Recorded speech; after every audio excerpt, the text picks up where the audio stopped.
Hi friends, ఈరోజైతే మేము బయటికి వెళ్తున్నాం మంది తిననీకైతే. చాలా రోజులైతుంది బయటికి వెళ్ళి అనుకుంటేనే మా తమ్ముడు అలిగిండు. మా తమ్ముడు కన్నా ఏమైనా బయటికి వెళ్దామంటే పెద్ద ప్లానే వేసేసిండు మంది తిననీకని. ఉట్టిగానే నేను టైంపాస్కి అంటున్నాం మా తమ్ముడికి. టైంపాస్ కంటే బయటికి వెళ్దాం పదా అని డాడీకి చెప్పి నా బర్త్డేకి ఏడికి తీసుకెళ్ళాలి అని అలిగిండు. అప్పుడు మేము బయటికి వెళ్ళినాం. అయితే చాలా రోజులైంది, కానీ హాఫ్ అన్ అవర్ వెయిట్ చేసినాక మాకు ఒక రూమ్ దొరికింది తిననీకైతే. మెన్యూ చూసైతే డాడీ ఏమో ఆర్డర్ చేసిందంట. అప్పుడు వరకు నేనైతే బయట వ్యూ చూస్తున్నాను. బయట వ్యూ చూస్తుంటే సూప్ వచ్చేసింది. సూప్ తాగేసినాం.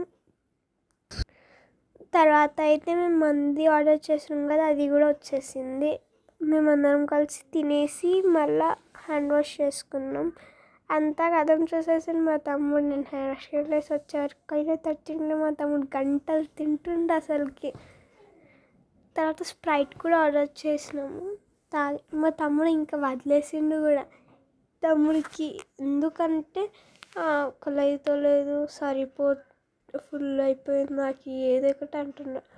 సండే కదా, అయితే ఫుల్ రష్ ఉండే. ఆ చెప్పులు చూసి అర్థమైపోయింది అనుకుంటా మీకు.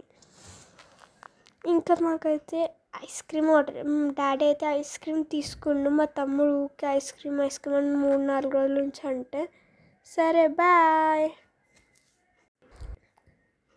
మళ్ళీ ఒక వీడియో కలుసుకుందాం. బాయ్. ఈ వీడియో వస్తే లైక్, షేర్, సబ్స్క్రైబ్ చేసుకోండి.